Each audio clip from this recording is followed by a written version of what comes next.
नमस्ते। कक्षा 7 मौखिक अभिव्यक्ति। कविता वाचन।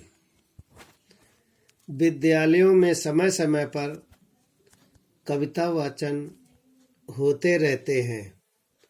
विद्यार्थी इसमें भाग लेकर अपनी प्रतिभा को निखार सकते हैं। कविता वाचन के समय निम्नलिखित महत्वपूर्ण बातों का ध्यान रखना चाहिए। कविता में निहित रस के अनुरूप ही कविता वाचन करना चाहिए। ख, कविता कक्षा के स्तर के अनुसार ही हो। ग, कविता वाचन से पूर्व उसे कंठस्थ कर लेना चाहिए। तत्पश्चात उसे बोलने का पूर्ण अभ्यास कर लेना चाहिए। घ, कविता वाचन के समय आरोह अवरोह पर ध्यान देना चाहिए। अंगा, प्रस्तुतिकरण को प्रभावशाली बनाने का प्रयास करना चाहिए। दूसरा शीर्षक है कहानी कला। गद्य की विविध विधाओं में से कहानी एक है। बच्चों में यह विधा विशेष लोकप्रिय रही है। कहानी कहने से पूर्व निम्नलिखित बातों का ध्यान रखना चाहिए। क, कहानी कहने से पूर्व उसके पूरे घटना चक्र की कल्पना मन मस्तिष्क में बना लेनी चाहिए। ख, संवाद संक्षिप्त हो। ग, कहानी सरल एवं स्पष्ट भाषा में होनी चाहिए। घ, कहानी में रोचकता हो तथा किसी उद्देश्य को लेकर चला जाए। तीसरा, संवाद तथा अभिनय।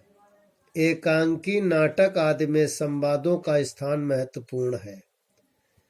मंच पर नाटक आदि मंचित करते समय संवाद तथा अभिनय का विशेष स्थान होता है।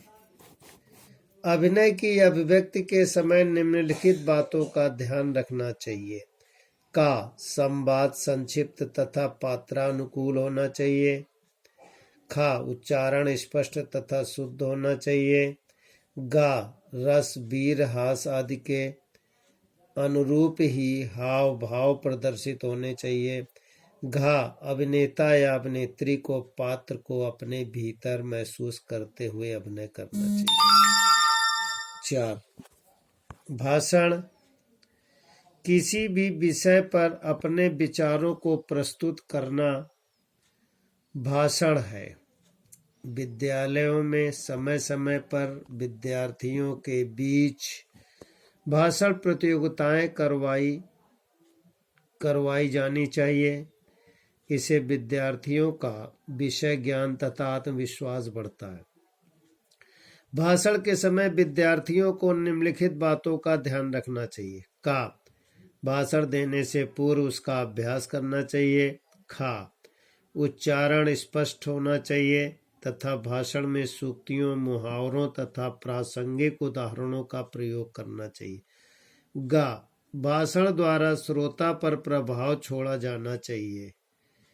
कुछ विषयों जैसे सामाजिक विज्ञान से संबंधित पर्यावरण से संबंधित विषय पर भाषण तैयार करना चाहिए। 5वां है समाचार वाचन। सूचनाओं का आदान प्रदान करना आधुनिक युग की प्रमुख आवश्यकता है। इस क्षेत्र में समाचार पत्र, रेडियो, दूरदर्शन का प्रमुख स्थान है। विद्यालयों में प्रार्थना के पश्चात समाचार वाचन होता है। इससे छात्रों की मौखिक अभिव्यक्ति की कुशलता बढ़ती है। समाचार वाचन को प्रभावशाली बनाने के लिए ध्यान देने योग्य बातें मुख्य समाचारों के शीर्षक और फिर उनका संक्षिप्त रूप प्रस्तुत करना चाहिए। समाचार वाचन करते समय बोलने की गति ऐसी होनी चाहिए कि श्रोतागण उसे ग्रहण कर सके। विराम चिन्हों का ध्यान रखें। महत्वपूर्ण समाचारों में बालाघात, उतार चढ़ाव पर विशेष ध्यान दें। समाचार वाचन में अनावश्यक भाव भंगिमाओं और बनावटीपन का प्रयोग नहीं करना चाहिए। वाद विवाद। वाद विवाद में एक ही विषय के समर्थन तथा विरोध में विचार प्रस्तुत किए जाते हैं। कुछ विद्यार्थियों के पक्ष में तो कुछ विपक्ष में बोलते हैं। इस प्रकार की प्रतियोगिता में भाग लेते समय निम्नलिखित बातों का ध्यान रखना चाहिए। बोलते समय अध्यक्ष महोदय, सभापति महोदय, खा उच्चारण स्पष्ट होना चाहिए। गा मंच पर बोलते समय हाव भाव को ध्यान में रखना चाहिए। विद्यार्थी भाषण, समाचार वाचन लिखेंगे और याद करेंगे।